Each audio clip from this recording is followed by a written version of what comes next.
Terus papa saya dikatain gila, sudah hilang akal seperti itu kan sama mereka. Akhirnya mereka pulang dengan tangan kosong ya, sampai marah-marah segala macam. Dan pada waktu itu juga saya berdua sama kakak saya melihat perubahan itu, kita bilang kita ikut papa aja yuk gitu. Jadi kami berdua bilang gitu, terus akhirnya kita bilang sama papa, "Pak, saya mau ikut papa aja," gitu. Assalamualaikum warahmatullahi wabarakatuh. Memutuskan masuk Islam karena melihat akhlak ayahnya yang mu'alaf. Sahabat cinta Islami dimanapun Anda berada, kali ini kita akan mengisahkan seputaran mu'alaf dari Yesi. Simak videonya sampai habis agar mendapatkan ilmu pengetahuan kepada kita semua. Teman-temanku seiman yang dirahmati Allah, jika Allah Subhanahu wa Ta'ala memberikan hidayah kepada hambanya, maka tidak pernah ada seorang pun yang tahu. Tak ubahnya seperti kisah wanita cantik ini yang bernama Yesi, mantap memeluk agama Islam setelah melihat orang tuanya atau ayahnya sendiri menjadi mu'alaf. Mari kita simak kisahnya berikut ini. Awalnya itu saya melihat perubahan dari ayah saya, yang awalnya beliau itu temperamen sekali. Alhamdulillah setelah memeluk agama Islam, beliau menjadi lembut dan tidak temperamen seperti sebelumnya. Yesi memeluk Islam sejak usia 7 tahun. Sebelumnya ia hidup dalam asuhan keluarga Kristen yang taat. Ayahnya seorang pendeta yang telah banyak memurtadkan banyak orang, bahkan juga mamanya juga merupakan seorang penginjil. Sejak ayahnya mendapatkan hidayah dan masuk Islam teman-teman, Yesi saat itu melihat perubahan akhlak ayahnya. Tanpa paksaan, Yesi ikut mengucapkan syahadah. Beliau itu memeluk agama Islam karena dulu papa saya adalah seorang pendeta. Ya, kami adalah keluarga Kristen yang sangat taat pada waktu itu. Kami memeluk agama Kristen Protestan. Saya mempunyai dua saudara, sama saya jadi bertiga. Kakak saya yang pertama itu laki-laki, yang kedua itu perempuan, dan saya sendiri adalah perempuan. Terus pada waktu itu papa saya memang sering sekali mengkristenkan orang-orang. Sudah banyak ya mas, sudah banyak sekali orang-orang yang sudah papa saya kristenkan pada waktu itu. Mama saya kebetulan seorang penginjil yang mencari kalau kita dulu menyebutnya domba-domba yang tersesat ya, seperti itu.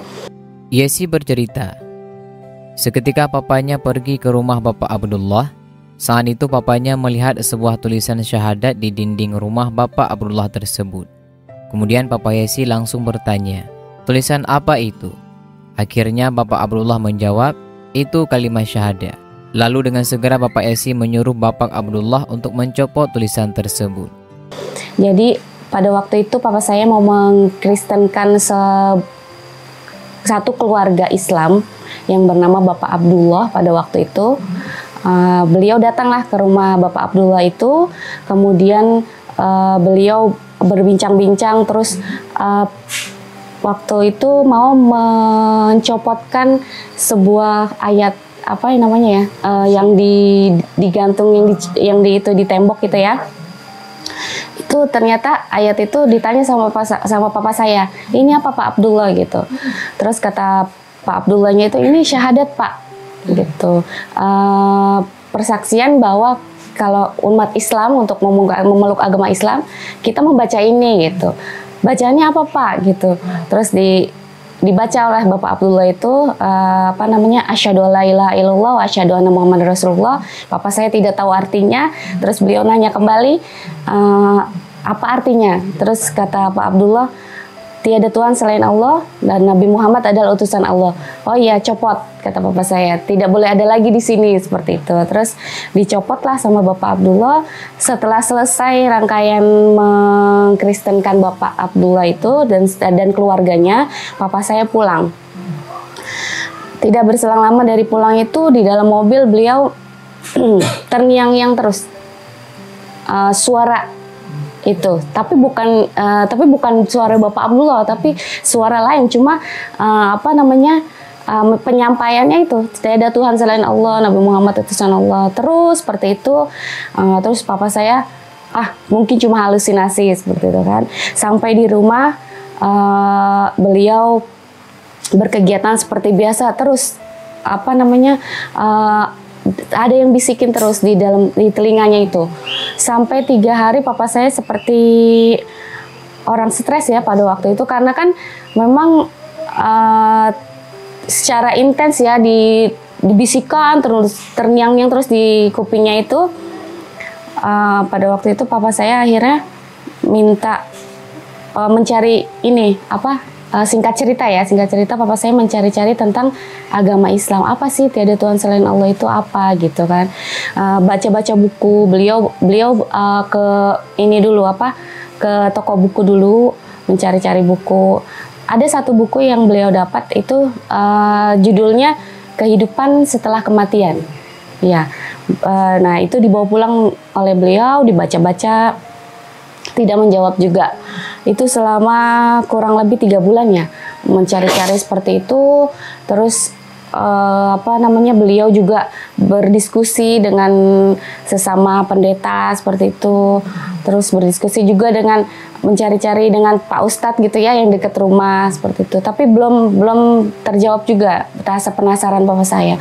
Akhirnya pada waktu itu dapatlah bapak saya itu diberikan satu Al-Quran, tapi karena papa saya tidak tahu artinya Al-Quran yang bahasa Arab ya, jadi dikasih yang ada terjemahannya seperti itu. Jadi beliau akhirnya membaca Al-Quran terjemah sampai khatam bolak-balik itu kalau tidak salah kurang lebih 7 kali. Alhamdulillah beliau kayaknya sudah dapat pencerahan seperti itu ya. Akhirnya beliau memutuskan pada waktu itu tahun 1993 untuk memeluk agama Islam. Tapi beliau sendiri dulu, gitu. Jadi ibu saya, kakak saya bertiga itu kami bertiga belum memeluk agama Islam. Kami semua kaget kan, ketika papa saya sudah memutuskan untuk menjadi Islam. Kami semua geger gitu. Sampai mama saya ke gereja gitu kan, semua geger lah. Pada malam waktu itu papa saya langsung disyahadatkan di masjid dekat rumah juga.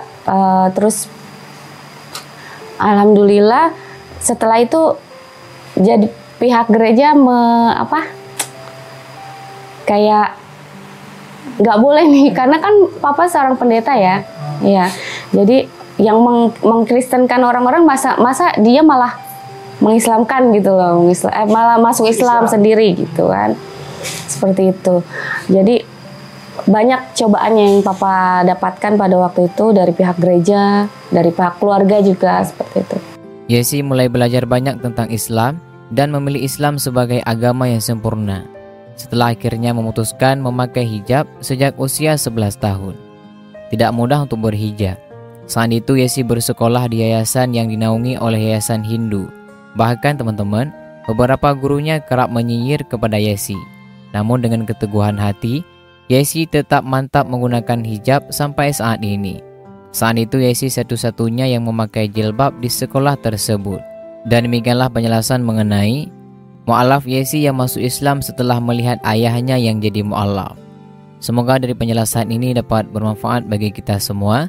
Amin ya rabbal alamin.